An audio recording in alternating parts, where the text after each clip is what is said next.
बहुत समय के बाद, वर्षों के बाद आज आपके इस गांव में, इस क्षेत्र में सत्संग का आयोजन हो रहा है। हम और आप एक दूसरे के सामने बैठे हैं। अपने जीवन से हम क्या लाभ उठा सकते हैं, क्या अर्थ इसका कमा सकते हैं, इस बात को जानने समझने का हमें मौका मिला है। मनुष्य जीवन को दुनिया में परमात्मा की सभी कृतियों में, सभी रचनाओं में सबसे महान कृति कहा गया है। परमात्मा ने जब सारे जीव बनाए, मनुष्यों को उसमें सबसे विशेष बनाया। मनुष्य सबसे सुंदर कृति सिर्फ इसलिए है क्योंकि सिर्फ मनुष्य, सिर्फ इंसान ऐसा है जो जीवन में जन्म मरण सुख और दुख, अच्छाई और बुराई के भेद को समझ पाता है। सिर्फ मनुष्य ही ऐसा है जिसे ये बात समझ में आती है जीवन में हम अनगिनत चीजों को पाने के बाद भी सुखी नहीं, आनंद में नहीं, चारों तरफ दुख है, चारों तरफ परेशानी है। सिर्फ मनुष्य ही है जो ईश्वर को खोजने के लिए, ईश्वर को जानने के लिए जीवन में प्रयास करता है। इसलिए आप और हम बहुत भाग्यशाली हैं। मैं तो कई बार कहता हूं कि बहुत से लोग अपने जीवन में तनाव में, परेशानियों में, विपत्तियों में, दुख में कई बार बड़े उदास हो जाते हैं, बड़े दुखी होकर के, बड़े हताश होकर घूमते हैं। तो मैं इनसे हमेशा एक बात कहता हूं, इस बात की चिंता मत करो कि आज तुम्हें कितनी परेशानियां झेलनी पड़ रही हैं, क्योंकि इन तमाम परेशानियों के बीच में भी परमात्मा ने तुम्हारे लिए एक ऐसा रास्ता चुना है जो तुम्हें महानता की तरफ, जीवन की बहुत ऊंचाइयों की तरफ ले जाने के लिए सार्थक है। वो रास्ता तुम्हारे जीवन में तुम्हारे ही पास है। भीखा जी महाराज वो एक संत को कहा करते थे, भीखा भूखा कोई नहीं, सबकी गठरी लाल, गिरे खोल नहीं जानते, ताते हुए कंगाल। भीखा जी कह रहे कोई भी कंगाल, कोई भी गरीब नहीं है, तुम और हम दुखी नहीं है। हमने अभी सुख कहां से मिलेगा ये जाना नहीं है। हम कंगाल नहीं है, हमने खोज के नहीं देखा है कि खजाना कहां छुपा है। हम अभी उस तरफ चलने के लिए तैयार नहीं हो पाए। सिर्फ मनुष्य ही ऐसा है जो अपने जीवन में अगर इस रहस्य को, भेद को जानना चाहे तो अपने जीवन जीते जी इस काम को कर सकता है। पर इस काम को करने के लिए आपको चेतन होना पड़ेगा। आज मैं चारों तरफ देखता हूं, समय बड़ी तेजी से बदल रहा है। कलयुग अपने चरम सीमा पे है। जब मैं आप जैसे अनगिनत लोगों के बीच में जाता हूं तो मैं देखता हूं कि हमारे आगे आने वाली पीढ़ियां, हमारे बच्चे, हमारे आगे आने वाली बहुत सारे युवा पीढ़ी, वो तरह तरह से अलग अलग तरह की व्याधियों में, अलग अलग गलत आदतों में फंसती चली जा रही है। ज्यादा लोग शराब पीने लगे, छुप छुप करके मांस और अंडा, मदिरा का सेवन करने लगे, सिगरेट बीड़ी पीने लगे छुप छुपा करके। ये समय जितनी तेजी से गिरावट की तरफ जा रहा है, आप कल्पना नहीं कर सकते। अभी कुछ दिन पहले मैं पीलीभीत की तरफ एक गांव में था। एक सत्संगी भाई, एक माता अपने बच्चे को लेकर आई, बहुत दुखी परेशान, कहने लगी 12 साल का मेरा बच्चा है, पढ़ना छोड़ दिया इसने, इसको अपनी पढ़ाई में भविष्य नहीं दिखाई दे रहा है, अरे शराब पीने लग गया। 12 साल का बच्चा, साथ में इसने जो है शराब पीने के साथ साथ एक और कोई नशा करने लग गया। 2 नशे करने के साथ साथ उसके शरीर की हालत, शरीर की स्थिति बड़ी जर्जर हो गई और बच्चा ये समझने के योग्य नहीं है। आप 12 साल के बच्चे से क्या उम्मीद कर सकते हैं? उसे मालूम होगा कि शराब पीने से उसका जीवन कहां जाकर के खत्म होगा, उसे नहीं पता है। उसे पता है कि वो अपने जीवन में जिन नशों में पड़ गया उससे उसका जीवन कहां खत्म होगा, उसे इस चीज का एहसास नहीं है। क्या उसे पता है कि जो पढ़ाई उसने छोड़ दी उससे उसका जीवन, उसके सारे आगे बढ़ने के रास्ते बंद हो जाएंगे। कल मजदूरी में, डाका डालने, चोरी करने, दूसरे को लूटने के अलावा कोई रास्ता नहीं बचेगा। ऐसी तमाम विपत्तियां एक नहीं, दो नहीं, हजारों घरों में हो रही है। जब हम अपने जीवन को देखते होंगे तो हमें कुछ चीजें अपने से जुड़ी हुई मालूम पड़ती होंगी। किसी का पति शराब पीने लग गया, किसी के बच्चे शराब पीने लग गए, किसी ने पढ़ना लिखना छोड़ दिया, किसी ने उम्मीद छोड़ दी जीवन से।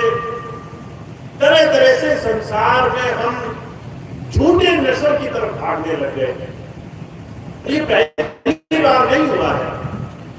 महाराज जी किस्सा सुनाया करते थे। एक बार बाबर मुगल बादशाह था, उसने अपने दरबार में गुरु नानक देव जी महाराज को बुलाया। गुरु नानक देव जी महाराज गए तो बादशाह ने उनको शराब पेश की कि आप हमारे मेहमान हैं, मेहमान नवाजी करिए, शराब पीजिए। तो गुरु नानक देव जी महाराज ने मना कर दिया। अब बादशाह को मना करने का मतलब है बहुत बड़ा गुनाह हो गया। बादशाह की बात कैसे मना कर दिया? हमें और आपको भी अगर आज कोई संसार में किसी हमारी बात को मना कर दे, हम घर में जाएं, हमारे बच्चे हमारी बात को मना कर दें, कितना क्रोध आता है। हमें हमारी पत्नी, हमारा पति, हमारे माता पिता हमारे हिसाब से न चले, हमारी बात को मना कर दें। देखिए, हम भी अपने दिमाग में छोटे राजा से कम नहीं है। हमें भी लगता होगा हमारी नहीं मानोगे तो हम तुमसे नाराज हो जाएंगे। नाराज मैंने आसान शब्द बोला। कई बार लोग बड़े आक्रामक, क्रोध में, ईर्ष्या, द्वेष, बड़े क्रूर हो जाते हैं। ऐसी स्थिति में बादशाह था, बादशाह को जब गुरु नानक देव जी महाराज ने मना किया तो बादशाह बड़ा गुस्से में हो गया, मुझे मना कैसे कर दिया। दरबार इकट्ठे हो गए, अरे तुमने बादशाह को मना कर दिया, बादशाह तुम्हें कुछ दे रहा है, लेना चाहिए, शराब दे रहा है तो तुम्हें हंसकर लेनी चाहिए। बादशाह ने जब ये बात कही तो गुरु नानक देव जी महाराज ने कहा, ऐसा नहीं है कि मैं शराब दे रहा है मैं उसे जानता नहीं हूं, मैं उससे अच्छी चीज मेरे पास है इसलिए मैं शराब पीना नहीं चाहता। अब बादशाह को बड़ी हैरत हुई, शराब से अच्छा क्या है, नशे से अच्छा क्या है, झूठे नशों से अच्छा भी कुछ हो सकता है क्या? शराब, मांस, मदिरा, दुनिया के तमाम झूठे नशों से भी अच्छा हो सकता है क्या? गुरु नानक देव जी महाराज कहने लगे, तुम्हारा नशा एक दिन का है, आज पियोगे, 2-4 घंटे लुढ़कोगे, रात को जब होश आएगा तो कल से ज्यादा विपत्ति, परेशानी, दुख, कष्ट, क्लेश सर के ऊपर दिखाई देंगे। नशा उतर चुका होगा, फिर नशा करना पड़ेगा। का और नशे सब झूठ है, उतर जात प्रभात, नाम तुम्हारी नाम का चढ़ी रहे दिल। गुरु नानक देव जी महाराज कहते हैं, नानक को खुमारी चढ़ी है। खुमारी पता है किसे कहते हैं? अंदर जो सुखों की गांठ, जो सुख अंदर से उपजता है, वो सुख तुम महसूस करने वाले बनो। दुनिया का हर एक मनुष्य इस बात को अगर समझ जाए, आपके जीवन में परमात्मा ने आपको सारे सुखों की गांठ आपके अंदर छुपा करके भेजा है। हमें और आपको समझना पड़ेगा आज के समय में, हमें जो ईश्वर देना चाहता है वो बाहर नहीं है। ऐसा नहीं है तुम गुरु जी के पास जाओ, गुरु जी हमारी मांग पूरी करो, तो अगले दिन आओ तो बड़ा घर मिलेगा तुम्हें, एक बड़ी कोठी, बैंक में ज्यादा पैसा, 2-4 बीघे ज्यादा जमीन। भौतिकता से हम संसार में वैभव की परख करते हैं, हमारे पास ज्यादा है, ये कैसे पता चलेगा? बाहर चीजें बड़ी हो जाए। और जब संत आते हैं वो कहते हैं थोड़ा गौर करना, तुम्हारे जीवन में जो भी कुछ तुम्हें मिला वो तुम्हें अंतर से ही मिला। अगर तुम्हें अच्छा भोजन किसी ने दिया, भोजन तुमने बड़े प्रेम से खाया, तुम्हें अच्छा लगा, ये कैसे पता चलेगा? तुम्हारे अंदर खुशी पैदा हुई, अंदर से आनंद पैदा हुआ। किसी ने तुम्हें लाख रुपए, 2 लाख रुपए का बिस्तरा दे दिया, तुम्हें बड़ी फूलों की सेट पर सजा दिया, तुम्हें कैसे कैसे पता चलेगा वो अच्छा है? तुम्हें सुख की नींद आ जाए, तुम्हें आनंद और शांति की नींद आ जाए। कई बार आपने लोग देखा होगा, अमीर लोग वो रात को करवट बदल रहे, नींद नहीं आ रही है। अब बताओ वो बिस्तर सुख नहीं दे रहा है। आप भोजन कर रहे हैं, मन में चिंताएं लगी हुई है, वो भोजन सुख नहीं दे रहा है। जो भोजन पाने के लिए संसार तड़प रहा है, जमीनें हैं, मुकदमे लगे हैं, सुख नहीं है। घर है, कलेश से भरा हुआ है, घर को क्या करोगे? महाराज जी कहा करते थे, ध्यान रखो, दुनिया का हर एक सुख तुम्हारे अंदर से उतर रहा है। अंदर से सुख उपजता है, शांति उपजती है, तृप्ति संतोष उपजता है, हमारे अंदर ठंडक अंदर से आती है। दुनिया का हर एक अनुभव आत्मिक है, दुनिया की हर एक खुशी आंतरिक है, दुनिया का हर एक सुख अंदर से उपज रहा है, बाहर सिर्फ उसके कारण बन जाते हैं।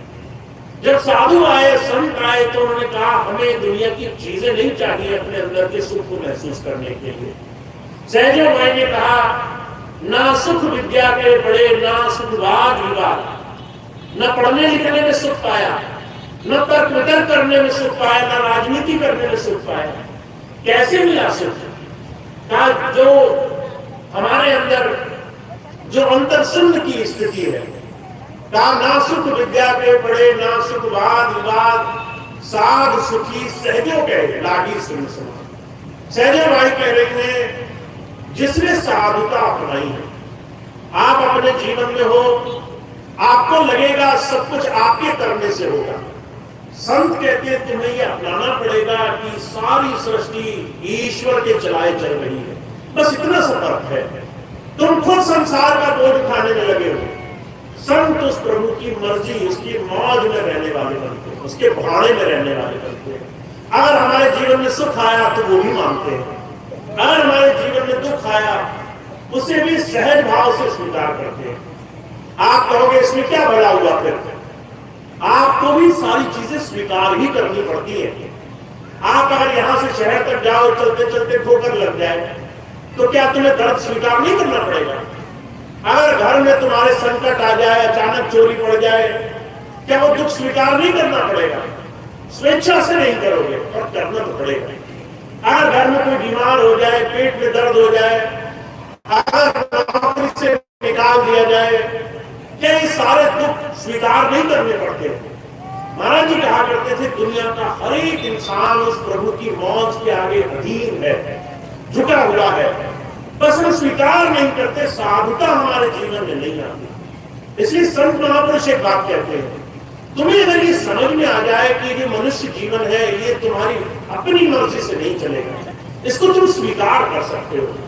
जब तुम इसे स्वीकार करना सीख जाओगे, सुख मिले तुम्हारी बड़ाई नहीं है, तुम्हारे ऊपर उस प्रभु की कृपा थी, तुम इस योग्य थे, तुम्हें कुछ मिल गया, तुम्हें ये बात समझ में आ जाए। अगर तुम दुखी हो, दुख में हो, कोई ना कोई बड़ा भारी ऐसा कर्म था जो तुम टाल नहीं सकते थे, चाहते तो टाल लेते, पर तुम उसको टाल नहीं सकते थे। तुम उस चीज को उस प्रभु की इच्छा समझ करके स्वीकार करो, इसमें कुछ ना कुछ अच्छा छुपा होगा। जब हम राजी हो, सहजो भाई कहती है, तब तुम्हें समझ में आता है तुम संसार में जो जोर लगा रहे हो, जो लड़ रहे हो संसार से, जो तरह तरह से संसार के हर एक चीज में खपे हुए हो, उसकी आवश्यकता ही नहीं है।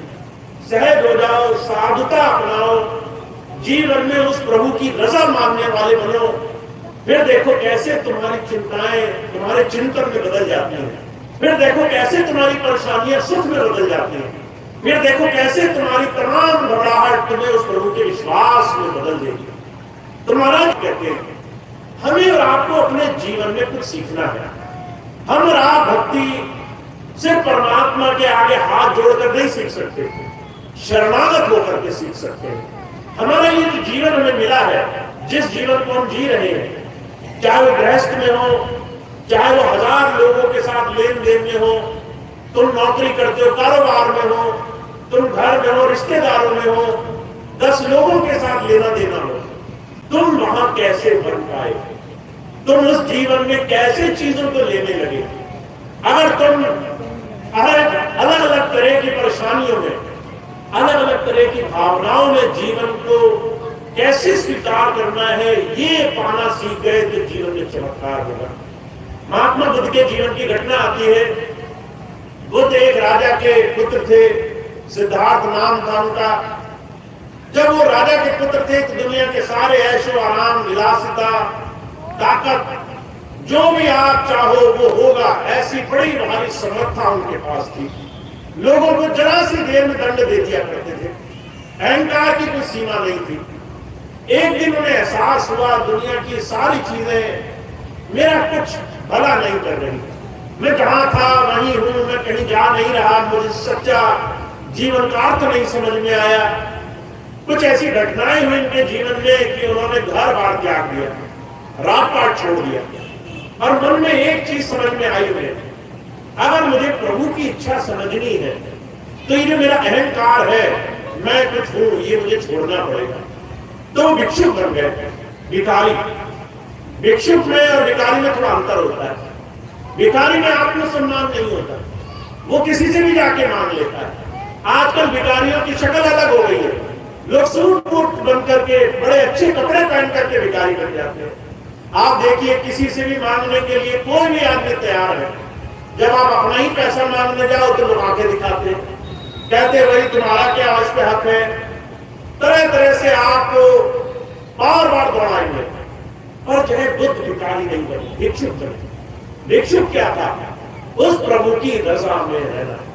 जिसके यहां जाते थे, कहा भिक्षाम देही, उसने दिया दिया, नहीं दिया नहीं दिया। सबके लिए आशीर्वाद, सबके लिए मन में सद्भावना। जिसने नहीं दिया उसको भी आशीर्वाद देना, जिसने दिया उसे भी आशीर्वाद देना कि हे प्रभु इसका कल्याण हो। ऐसे करते करते लोग पहचान गए ये तो राजा का लड़का है। कीमती चीजें देने लगे, आसन देने लगे, अच्छा साधन देने लगे। तो बुद्ध ने सोचा ये तो बात नहीं बनी। हम तो ये सीखने आए थे, मन माया से छूटेंगे कैसे। हमारे अंदर ये माया रूपी जो सांप है जो हमें डसता रहता है, इससे बचेंगे कैसे, अहंकार कैसे छूटेगा। उन्होंने वो स्थान भी छोड़ा और दूर निकल गए। 12 साल उन्होंने धीरे धीरे शरण कैसे पाई जाती है, उस परमात्मा की मर्जी में रहना कैसे होता है, ये सीखा। भक्ति करी, साधना करी। और अगर मैं आपको एक शब्द में बताऊं ईश्वर की भक्ति क्या होती है, उस ईश्वर की शरण में चले जाना ही उसकी भक्ति होती है। आप चाहे घर में हो, चाहे आप बाहर संन्यास में हो, अगर आपने अपने जीवन में शरणागत नहीं सीखी तो आप जीवन में कहीं भी होकर के भक्ति नहीं कर सकते। इसलिए हमारे स्वामी जी महाराज एक बात कहा करते थे, कहा रण के मारे बन गए, वन में लागी आग, वन बेचारा क्या करे जब घर में लागी आग। आपने सोचा घर में बड़े झगड़े हैं, आपने कहा चलो संन्यास ले लेते, बाहर चले गए। और जो कहा करते थे संन्यास जब लेने गए तो भी मन और मन की करतूतों से छुटकारा तो नहीं मिलेगा। मन जो शैतान है उस शैतानी से कैसे छुटकारा मिलेगा। शरणागत हमें ये समझना कि ईश्वर जो कर रहा है उसके अच्छे और बुरे में दोनों में जीवन में रास्ता बना है हमारा। हम उससे कुछ न कुछ पाएंगे, हमें जीवन में कुछ मिलेगा, ये बात हमें समझ में आ जाए। बुद्ध ये बात समझे 12 साल के तक के बाद। और जब समझ गए तो एक दिन सत्संग में बैठे थे, ऐसे जैसे आप और हम बैठे हैं, बड़े प्यार से सबको समझा रहे थे भक्ति किसी और चीज का नाम नहीं है। तुम पूजा पाठ करो, जब तक नियम संयम करो, तीर्थ व्रत उपवास करो, इसको भक्ति नहीं कहते। भक्ति किसे कहते हैं? इस मन के अंदर बैठे डाकू को दूर भगाने का नाम भक्ति है। ये जो अंदर बैठा मन सबसे छल करेगा ना, हर एक इंसान को देखकर गलत भावनाएं लाएगा, इस मन को साफ करने का नाम भक्ति है। संयम रखा करो, ये उनका पाठ था। बुद्ध कहा करते थे अगर गलत करते हो तो उस पर लगाम कसो। अगर तुम्हारे आंखों में दूसरों के लिए गुस्सा है, शांत करो।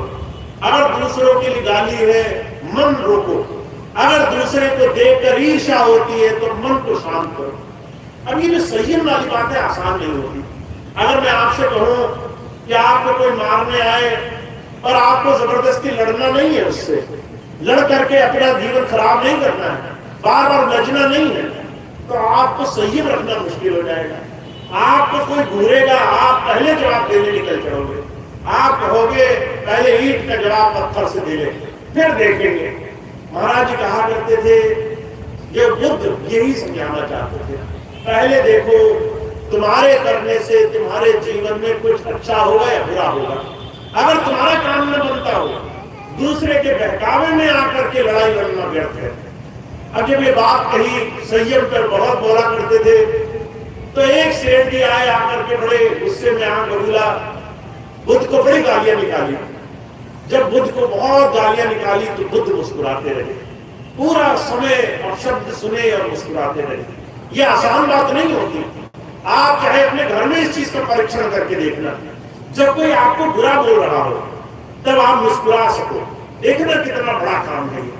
अगर कोई आपको गुस्सा कर रहा हो, आप मुस्कुरा कर दिखाना, उस वक्त आपको अपनी क्षमता, अपनी ताकत का पता चल जाएगा। किसी के बुरे बोलते पर ये संत हमें समझाना चाहते हैं। घर में चाहे लाख तुम्हारे 4 लाख बुराई करता हो, अगर वो व्यर्थ है, बेकार की है, तो जबरदस्ती जाकर के मत उलझो। अब ये बात बुद्ध ने सीख ली। वो आदमी आया, बहुत अपशब्द बोले, बुद्ध मुस्कुराते रहे। तो बुद्ध से उसने कहा, महाराज मैंने इतना बुरा बोला, तुम नाराज क्यों नहीं हुए? बुद्ध कहने लगे, जिस व्यक्ति से तुम मिलने आए वो बदल चुका है। अब मैं वो नहीं रहा जिससे तुम अपशब्द बोलने आए हो। 12 साल पहले आए होते मेरे पास, मैं राजा होता, तुम मुझे आंखें दिखाते तो तुम्हारी आंखें निकलवा लेता, तुम मुझे मुंह से एक गलत बात बोलते तो जबान कटवा लेता। आज तुम उस आदमी से नहीं मिल रहे हो, मैं बदल चुका हूं, मैंने प्रभु से जुड़ना स्वीकार कर लिया। अब प्रभु के लिए तुम्हारी इन तमाम बातों का अर्थ देना ये बेकार मालूम पड़ता है। तुम गालियां निकालो, तुम्हारी गाली में मुझे गाली देना व्यर्थ मालूम पड़ता है। तो जो कहा करते थे, संत तुम्हें तुम्हारे जीवन का महत्व समझाना चाहता है। तुम अपने जीवन में तभी आगे बढ़ोगे जब अपना जीवन खुद बदलना शुरू करोगे। अगर तुम्हारा जीवन तुम्हें मिला तो इसे दुख में मत गुजारो, रोज कष्ट में, परेशानियों में मत गुजारो, रोज तरह तरह की व्याधियों में, बुराइयों में मत गुजारो। उस प्रभु ने जो तुम्हें दिया उससे अपने जीवन में बदलने की आशा रखो। और इसका सबसे आसान तरीका है, पहले स्वीकार कर लो, जो बदल नहीं सकते हैं वो तुम्हारे हाथ में नहीं है। अगर दुख नहीं बदल सकते हो तो वो तुम्हारे हाथ में नहीं था। अगर कोई परेशानी नहीं बदल सकते हो, किसी का संसार में जन्मना और मरना नहीं बदल सकते हो, तो उसको स्वीकार करना सीखो। हानि लाभ, जीवन मरण, यश अपयश, विधि हार। अगर तुम्हारा जन्म हुआ और तुम्हारा मरना भी तय है, तुम्हारे प्रियजनों, तुम्हारे गांव, तुम्हारे कस्बे में किसी का जाना तय है, तो उस पर रुदन मत करो, स्वीकार करो, ये तो होना ही है। अगर होना है तो इसको स्वीकार करना सीखो। कोई आया है तो वो तुम्हारे साथ अच्छा भी करेगा, बुरा भी करेगा, स्वीकार करना सीखो। इतनी उम्मीद मत लगाओ कि कोई तुमसे सिर्फ बुरा ही बुरा करे, अच्छा ही अच्छा करे, दोनों चीजें साथ चलेंगी।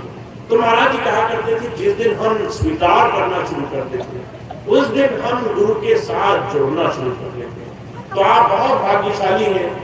संतों महापुरुषों ने जो पाया है वो अपने मन को, आचरण को पवित्र करके पाया है। उसको पार करने का एक बड़ा सुंदर तरीका है आपका। इस घोर कलयुग में जहां चारों तरफ लोग धीरे धीरे गिरावट की तरफ गिरते चले जा रहे हैं, तुम एक आदर्श प्रस्तुत करो। तुम ऐसे बनो कि लोग तुम्हें देखें और तुम जैसे बनने की कामना करें। तुम्हारे बच्चे तुम्हें देखें और तुमसे प्रभावित रहें। तुम्हारे आने वाली पीढ़ियां तुम्हें देखें और तुम्हारे जैसा बनना चाहें। उनके अंदर बहुत बड़ा आदर्श हो, वो बहुत उच्च आदर्श से अपना जीवन जीते हो। अगर वो तुम्हारे साथ ही सहज नहीं है तो माफ करना, हमारे हाथ से उन्हें निकलते देर नहीं लगेगी। अगर वो तुम्हारे साथ तुम्हें आदर्श रूप में नहीं देख रहे हैं तो किसी और को आदर्श मानेंगे।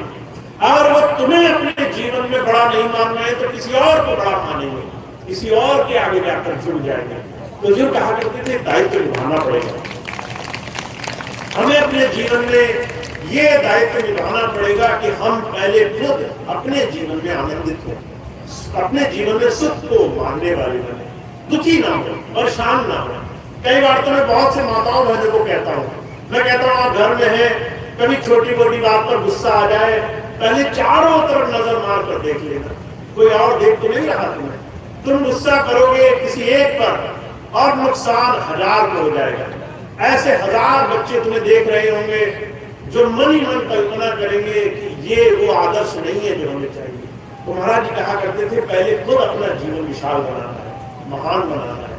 और संत हमें यही समझाना चाहता है, आप अपने जीवन में प्रभु तभी पाओगे जब इस मनुष्य जीवन को सार्थक करोगे। ये मनुष्य जीवन उस प्रभु तक पहुंचने की चाबी है आपकी। शरीर सही रहा, मन सही रहा, हमने आचरण शुद्ध रखा तो उस प्रभु से मिलना बड़ा आसान काम है, उस प्रभु तक पहुंचना बड़ा आसान काम है। महाराज जी इस बात को कहा करते थे, परमात्मा का पाना मुश्किल नहीं है, इंसान का इंसान बनना बड़ा मुश्किल काम है। स्वामी जी महाराज ने इस बात को कहा, मानव सेवा प्रभु भक्ति है। मनुष्य की सेवा करने में तुम्हें अपना संयम, अपना पूरा समर्पण देखना पड़ जाएगा। जब किसी की सेवा करने जाओगे, जब किसी का भला करने जाओगे, जब किसी का दुख दर्द दूर करने जाओगे, तो तुम्हें हर बार तारीफ नहीं मिलेगी, हर बार लोग तुम्हारा भला नहीं करेंगे। उस वक्त तुम्हें अपने मन को साधना पड़ेगा, उस वक्त तुम्हें अपनी चिंताओं को दूर करके उस प्रभु को समर्पित करना पड़ेगा। तो हमें जीवन कैसे जीना है ये गुरु सिखाता है, उस जीवन को हमें जीना सीखना पड़ता है। हम निरंतर उस जीवन को कैसे जीना सीखें, हर बार हर क्षण जब हम गुरु के पास जाएं, उसको धीरे धीरे अपने जीवन में तैयार करके देखना पड़ता है। तो आप बहुत भाग्यशाली हैं, आपको बहुत सुंदर अवसर मिला है।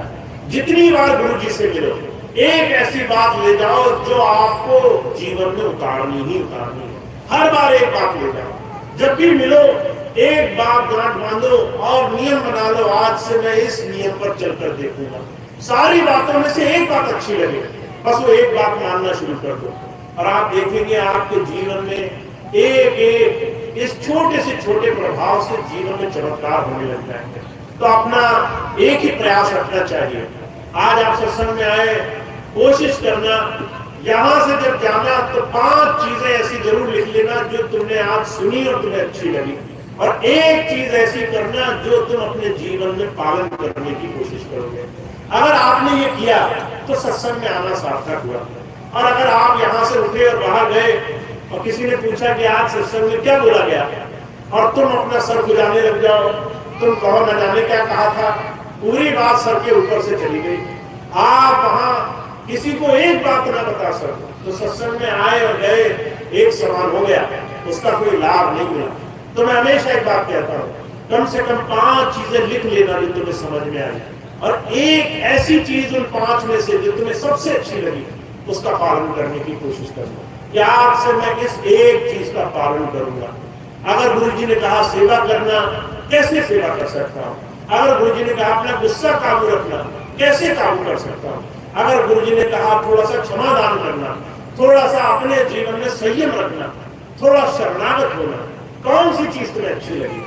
एक बात पकड़ लो और नियम बना लो कि आज से अगले 7 दिन तक मैंने करनी है। जब 7 दिन कर ले जाओ, फिर 7 दिन का नियम बनाओ। ऐसे तुम्हें इन बातों को धीरे धीरे 1 महीने तक साथ लेना है, तब तक तुम्हें दोबारा मौका मिल जाए तो दोबारा सीखना शुरू करो। मुझे कहा करते थे जो ऐसे निरंतर गुरु की बात से सीखते चलते हैं वो अपना जीवन बदल लेते हैं, वो अपने जीवन में बहुत बड़े बड़े परिवर्तन ले आते हैं। तो आपको देखिए बहुत सुंदर अवसर मिला है। भगवान श्री कृष्ण ने कहा है ये कर्म भूमि है, तुम अगर कर्म नहीं करोगे उत्तम तो उत्तम फल नहीं पाओगे। अगर तुम आज दर्द में करा रहे हो और तुम कहो मुझे आराम मिले, तो तुम्हें उससे छुटकारे का कुछ तो इलाज करना पड़ेगा। अगर दर्द में बैठे रहे, कुछ उत्तम कर्म नहीं किया, वही पुराने काम करते रहे, तो दर्द तो जैसा कल था वैसा आज रहेगा। आज से हो सकता है थोड़ा ज्यादा कल हो जाए, कम नहीं होगा। तो आपको कर्म पर थोड़ा ध्यान देना है। आज जो सुना कैसे इसे अपने जीवन में बदल लोगे, इसको थोड़ा सा अपने जीवन में ले आना है। तो आप बहुत भाग्यशाली हैं। मैं तो मानता हूँ हर एक वो इंसान जो सत्संग से जुड़ गया, हर एक वो बच्चा जो सत्संग में आप लेकर आए हैं, हर एक उस बच्चे से जिससे आप सेवा करा रहे हैं, जिससे आप थोड़ी सी भी सेवा कार्य में लगाने के लिए तत्पर है। अभी कुछ दिन पहले मैंने देखा एक माता आई अपने बच्चे को लेकर के।